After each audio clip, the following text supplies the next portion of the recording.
Die SAIK en ETV nader die howe om uitstel te kry vir die afskakeling van die analoog televisiesein op 31 Maart. Israel raadpleeg eers die Withuis voor sy lugaanvalle op Gaza, waar minstens 400 mense sterf.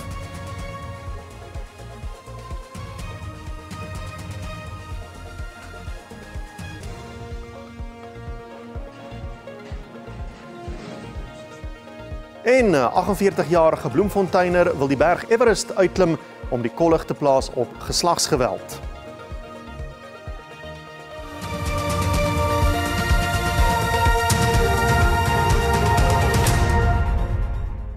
Goeienaand en baie welkom by die Afrikaanse nuus. Mediaorganisasies, waaronder die SAIK en ETV, het begin met hulle betoë in die Noord-Gautengse Hooggeregshof in Pretoria oor waarom die analoog televisiesein nie op 31 Maart afgeskakel kan word nie vir die omskakeling na digitale tegnologie. Hulle voer aan dat miljoene Suid-Afrikaners nie meer toegang tot televisie sal hê as die sein aan die einde van die maand afgeskakel word nie. Die hof het voorleggings van ETV, Media Monitoring Africa en die SOS Openbare Uitsaai Koalisie aangehoor. ETV het in sy voorlegging ontken dat kommersiële belange die dryfveer is vir sy aansoek om die afskakelingsdatum uit te stel. Volgens ETV is hy ten gunste van analoog na digitale migrasie, maar dat die proses voorafgegaan moet word deur wettige prosesse. There is the repeated but false accusation that ETV intends to hold the country to ransom and that it is simply motivated by commercial interests. I give your lordship some of the many references in 1.4. My lord, this is not a new argument. It's the same argument that was advanced and rejected by the Constitutional Court in the ETV judgment. The court said at paragraph 106 of the judgment, although it is reasonably conceivable that ETV has a commercial interest in this matter, the nature of this litigation is constitutional, which is for the benefit of millions of indigent persons in South Africa. Die aansoekers in die saak voer aan dat die afskakeling van die analoogsein op 31 Maart 'n verbreeking is van die regering se belofte dat niemand agtergelaat sal word nie. Hulle sê die besluit is geneem sonder rasionele raadpleging en dat die lewering en installering van die dekoders wat nodig is vir die omskakeling van die sein nog ver van voltooi is. Die dekoders word gratis aan arm huishoudings verskaf. Verder word die volhoubaarheid van openbare uitsaaiers soos die SAIK bedreig as hulle kykers nie meer toegang het tot hulle dienste na 1 April nie.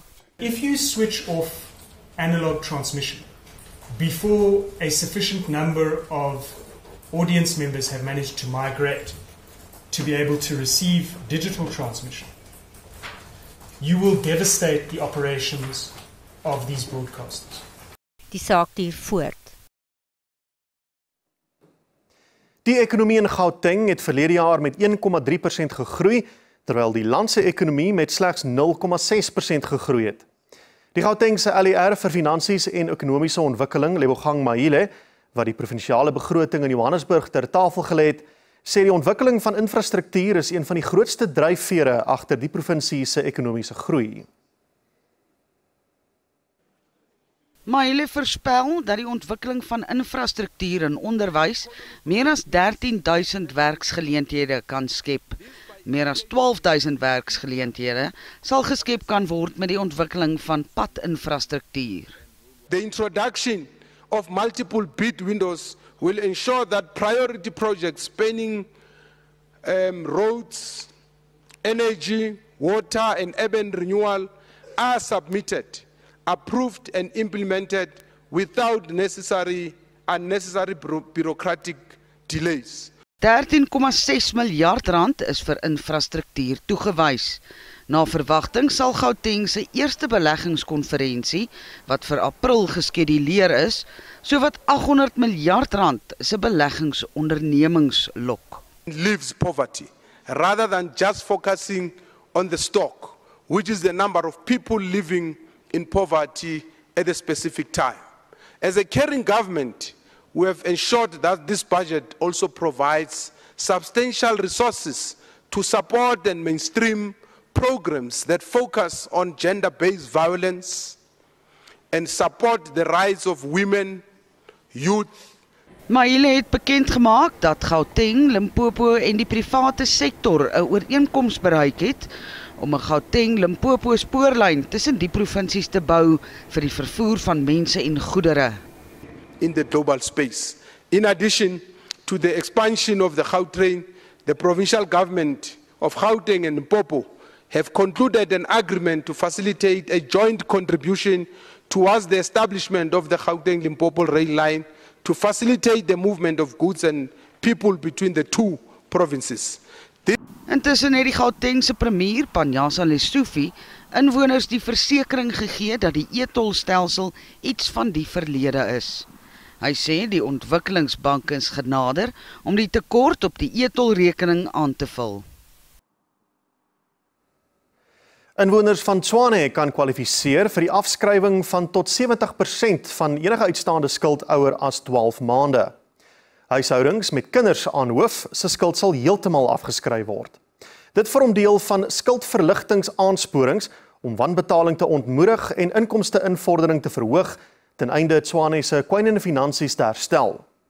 Inwoners wat met hulle kragmeters gepeter het, word ook aangemoedig om voordeel te trek uit die amnestie kwytskelding tot aan die einde van die maand. Intussen het eiendom-eienaars in Pretoria tot Mei kans om beswaar aan te teken teen die waardasie van hulle eiendomme voordat nuwe tariewe op 1 Julie vanjaar in werking tree. Die Tshwane onderburgemeester sê die munisipaliteit se inkomste-invorderingskoers is tans rondom 90%. Maar inwoners, besighede en selfs staatsdepartemente skuld Tshwane meer as 30 miljard rand. Die skuldverligtingsprogram duur tot Junie vanjaar. We realize that there's a need for us to intervene because our residents are struggling since the advent of COVID, and some of them cannot recover. And then we looked at our books, and then we realized that we need to do something to ensure that our community and our residents are able to keep update of their accounts. I think what we encourage our individuals to do is that we provide meter readings as well, and in the event that there is a dispute on a particular meter reading, come on board. We've got dispute management system to try and assist you as well. En indien jy met jou kragmeter gepeter het, kan jy amnestie ontvang, maar slegs tot einde Maart. Customers that voluntarily report tampering with electricity meters will qualify for a temper fee waiver, meaning the temper fee, which was 29,000, will be removed automatically, provided they agree for the installation of a new meter and a protective device. Intussen het die burgerlike samelewing en belastingbetalersverenigings die Tshwane Metro aangemoedig om eiendomme regverdig en met integriteit te waardeer en nie eiendomseienaars aan onredelike opgeblaasde tariewe te onderwerp, wat daarop gemik is om die munisipaliteit se finansies te stabiliseer ten koste van sukkelende inwoners nie.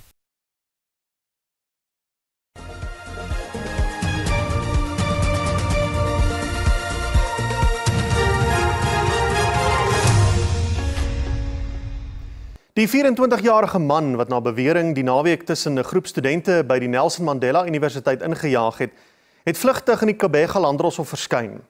Een student is tydens die voorval dood en 10 beseer, waarvan een steeds in 'n kritieke toestand is. Die beskuldigde staan tereg op aanklagte van strafbare manslag, roekelose of nalatige bestuur en dronk bestuur. Hy sal na verwagting môre om borgtog aansoek doen. Die nasionale vervolgingsgesag sê hy is nie te bekommerd oor die talle uitstelle in die saak van die voormalige ANC-voorsitter in die Noord-Kaap, John Block, en 2 van sy mede-beskuldigdes nie. Die saak is weer vir verdere ondersoek uitgestel, nadat Block 'n verslag ingedien het oor waarom hy op 5 Maart in die hof was nie. 'n Lasbrief wat vir sy hegtenisneming uitgereik was, is toe vir 14 dae opgeskort. Die saak teen Block en 2 ander hou verband met beweerde tenderbedrog van R51 miljoen vir die bou van 'n geestesgesondheidshospitaal in Kimberley in 2003.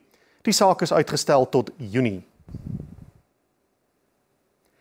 Die M23 rebellegroep het onttrek aan die vredesonderhandelinge in Luanda, Angola. Die groep sou deelneem aan gesprekke om vrede en stabiliteit in die ooste van die Demokratiese Republiek die Kongo te herstel. Die M23 groep het onttrek nadat sanksies glo op sy lede geplaas is en sê dit ondermyn direkte dialoog.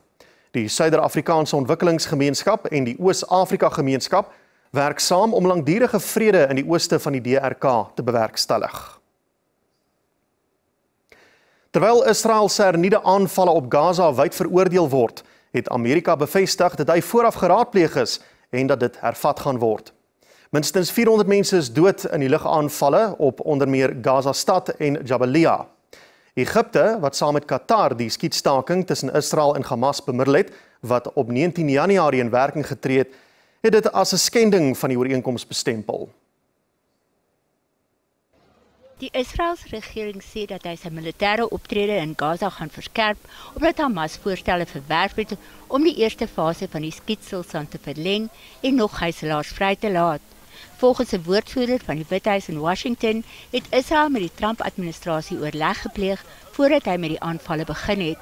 Palestynë het hulle frustrasie uitgespreek oor die VSA se voortgesette steun aan Israel.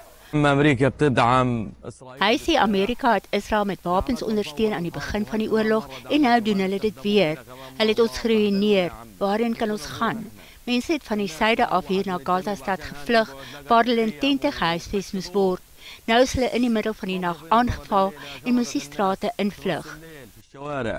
Die kantoor van die VN se hoof van menseregte sê hy is met afgryse vervul oor die aanvalle. Israel's resort to yet more military force will only heap further misery upon a Palestinian population already suffering catastrophic conditions.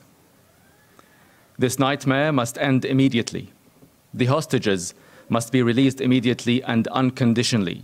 Those arbitrarily detained must be released immediately and unconditionally. The war must end permanently. Die VN se menseregte kantoor het ook geëis dat Israel onmiddellik humanitêre hulp in Gaza toelaat nadat Benjamin Netanyahu se regering dit op 2 Maart opgeskort het. The situation is compounded by the blockade of Gaza. For over 2 weeks now, Israel has closed all crossings and prevented the entry of humanitarian aid, fuel, and other supplies. We're also concerned about reported plans to cut off the little that remains of water supply. With no fuel, no electricity, and no aid, how can bakeries, water desalination plants, and other critical infrastructure operate? Hamas eis dat onderhandelinge moet begin vir die tweede fase van die skietstaking, wat die permanente beëindiging van die oorlog sal insluit. Israel het gevra dat die eerste fase van die skietstilstand verleng word tot na die heilige maand van Ramadan en die Joodse Pasga in April. Intussen het familielede van die 59 gijslaers wat nog deur Hamas aangehou word in Jerusalem betoog. Hulle eis dat onderhandelings oor 'n skietstilstand onmiddellik hervat word en het 'n beroep op president Donald Trump gedoen om tussen beide te tree. Die landbougemeenskap kyk na temas vir die G20-beraad later vanjaar en watersekerheid en klimaatsverandering word bespreek. Bly geskakel vir die en ander nuus net hierna.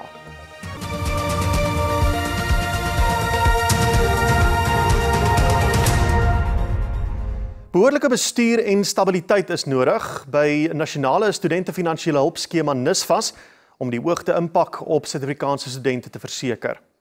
Die waarnemende bestuurshoof het aan die gekose komitee vir onderwys, wetenskappe en kreatiewe bedrywe die belangrikheid van die sistematiese uitdagings binne die organisasie uitgelig. Amptenare van die Departement van Hoër Onderwys en Opleiding het aan LPs gesê dat hulle tegniese en beroepsonderwys en opleiding colleges, oftewel TVET, en colleges vir gemeenskapsopvoeding en opleiding aantrekliker moet maak vir studente. Die departement het terugvoering aan die komitee gegee oor registrasie by universiteite, tegniese beroepsonderwys en opleidingscolleges, sowel as gemeenskapsopvoeding en opleidingscolleges. Met die oorbevolking by universiteite wil amptenare meer studente aanmoedig om na TVET en CET colleges te gaan.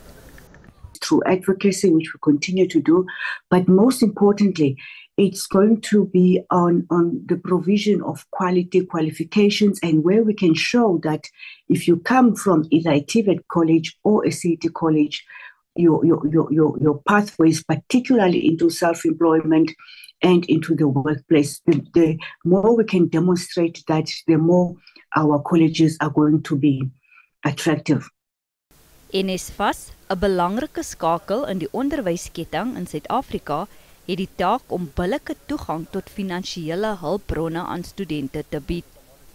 There really is a need to bring governance and stability to the institution so that it can really fulfill its mandate. That's as far as I'm aware, is that South Africa's largest public entity, and it really can't afford to fail as an institution because it has close to 1 million students who are dependent on it.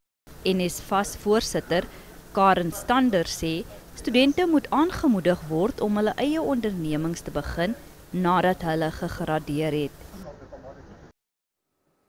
Die uitwerking van klimaatsverandering op voedselproduksie en maniere om die impak van uiterste weerstoestande te versag, is van die kwessies wat tydens die G20 se nasionale landboudialoog in Pretoria bespreek is. Die dialoog deur die Landbounavorsingsraad en die Departement van Landbou ondersoek temas wat tydens die G20-vergadering met landbouwetenskaplikes bespreek kan word. Wetenskaplikes, boere, private ondernemings en beleidsmakers het moontlike oplossings teen klimaatsverandering en die impak daarvan bespreek. But climate change changed everything else, so we need to ensure that therefore we go back and change how we adapt our varieties so that we can produce more food. Diseases becomes one other problem. So we've just had African armyworm recently, which is something that we did not expect, but we understand that we've got rainfall, which we do appreciate. But if rainfall happens at a I don't want to say the wrong timing, but at an unanticipated timing, unfortunately that becomes not in sync with the production cycle that we'd have set forward. So unfortunately we're going to have to ensure that we adapt. It's one of the biggest threats to food and nutrition security, and that's why we have very specific programs that try to respond in the two broad categories of responses that you can talk about when it comes to climate change, which is about adaptation, but also making sure that we drive mitigation initiatives. Klimaatsverandering noop ouer boere om hul nuut aangeleerde vaardighede aan jonger boere oor te dra. Nuwe opleiding moet ook ingestel word. They must have access to knowledge. What we know and what we have come to realize is that a farmer who is equipped with a body of evidence and knowledge is able to make decisions now that are also considering adaptation in the future. So we must make sure that these farmers are reskilled, and also they need to start to adopt the technologies that will assist them in mitigating the effects of climate change. Die dialoog is een van talle wat sal plaasvind voor die November-vergadering van die G20 leiers in Johannesburg. Watervoorsiening moet nie van ekonomiese groei geskei word nie. Dit is volgens die Suid-Afrikaanse Waternavorsingskommissie. Die kommissie neem deel aan die 14de internasionale watervereniging konferensie wat in Kaapstad plaasvind. 54 lande neem deel aan die konferensie om beste praktyke oor waterherwinning en hergebruik te deel. Daar word ook gekyk na maniere waarop regerings waterbeplanning kan prioritiseer. A lot of the water where it's been utilized or where it's available, it's not where the economic, hubs are.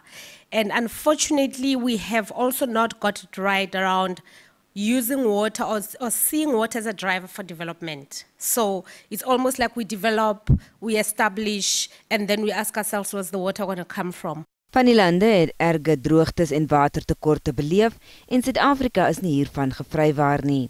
We have almost reached that equilibrium between what is available, which in demand. So in the main, we're trying to manage the reduction of the demand for water, sustainable use of water, and managing water, all of it within the value chain.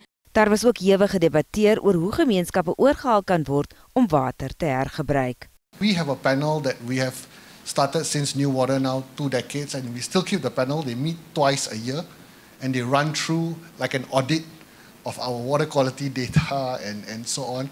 When you start giving information, being more transparent on the water quality and how it comes where it is, gradually you gain more confidence, and there's no, in terms of public perception, it becomes easier for people to accept the water.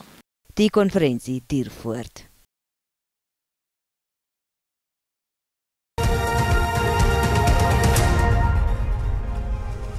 Kom ons kyk hoe die markte om 8uur vanaand vertoon het.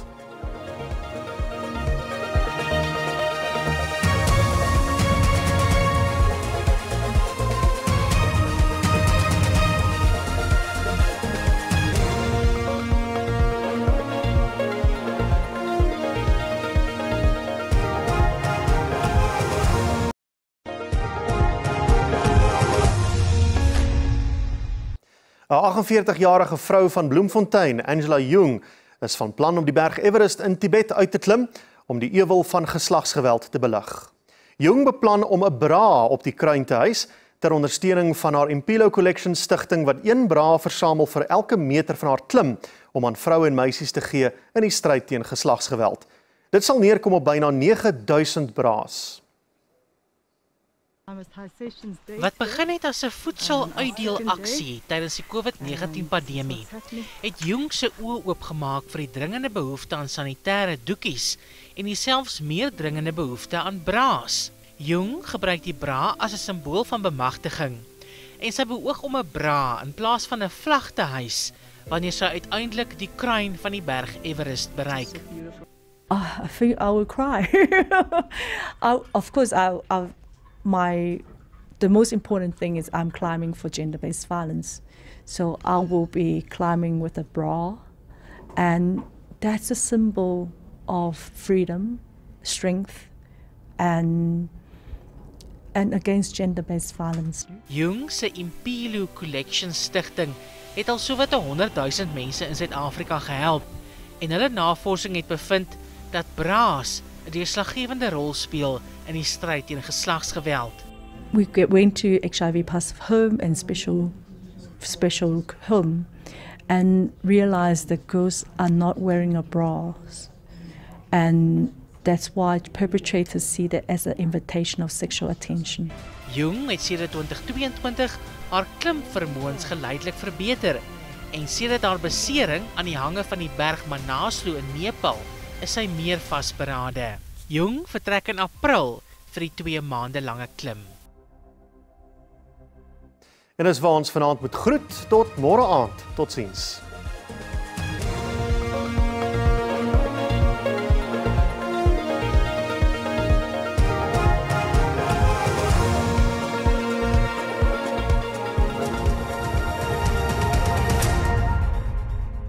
Goeienaand en hartlik welkom by die Weersentrum. Vanaand kyk ons na reën in die sentrale en noordelike en oostelike gedeeltes van Suid-Afrika. Taamlik winderig allangs die kuslyn van die land en dan sal dit mooi weer wees oor 'n groot gedeelte die sentrale en suidelike gedeelte van die Weskaap. Ons kyk nou na die temperature en dan ook die reënval en wind vir môre. Die reën sal meer ooswaarts beweeg, oggendmiskolle in die noordelike en oostelike gebied en 'n 60% kans vir reën en dit sal oor KwaZulu-Natal, Mpumalanga, Gauteng en 'n gedeelte van die Vrystaat wees. Dan ook verspreide donderbuie wat kon voorkom en dit is oor Springbok en in die noordelike gedeeltes van die Noord-Kaap, Alexander Bay en bewolk môre oor Kaapstad weer eens winderig aanlangs die kuslyn van die land. Nou kyk ons ook na 'n waarskuwing wat uitgereik is en dit is vir môre brandgevaar weer eens oor Alexander Bay, Appington en ook Springbok en allangs die Weskus, 'n groot gedeelte van die Weskaap en dan ook hewige donderbuie in die noordoostelike gedeeltes en dit kan ook lei na infrastruktuur, so wees baie versigtig. Nou kyk ons na die temperature in die binneland in Pretoria oornag 15, later 24 môre middag, Vereniging reënerig daar 14-25 sal die maksimum daar wees. Nou in Limpopo in die noorde van die land, Mosina 18-28 en dan 19-29 in Phalaborwa en baie reënerig in Burgersfort 15-28 gaan die maksimum daar wees. Nou in Mpumalanga, waar dit ook reënerig sal wees oor die grootste gedeelte van hierdie provinsie, 13 oornag vir Standerton 22 môre middag en nou beweeg ons oor na KwaZulu-Natal. Allangs die kuslyn, mooi weer in hierdie gebied, Durban 21-28 môre middag en Port Shepstone sal 20 oornag wees. In die Oos-Kaap, die volgende provinsie, Gqeberha 1930, sonnig in die grootste gedeelte van hierdie provinsie, Oos-London 2028 en nou in die Wes-Kaap. Dit sal bloedig warm wees in die noorde van die Wes-Kaap. Dis 40 in Vredendal môre en dan ook in Oudtshoorn 39 waar die kook sal draai dan. Nou in die Noord-Kaap en daar kyk ons na 31 vir Appington, onthou ook die brandgevaar in daardie gebied en Sutherland ook 31, 29 vir daar en dan terug in die binneland in die Vrystaat, Bloemfontein oornag en dit sal 16, 26 môre middag reënerig in die sentrale en noordelike gedeeltes van hierdie provinsie wees. En nou die laaste provinsie in ons weervoorspelling is Noordwes en in Klerksdorp 26 môre, 24 vir Potchefstroom en Taung gedeeltelik bewolk daar 17, 27. Dis al van die weersentrum. Goeienaand.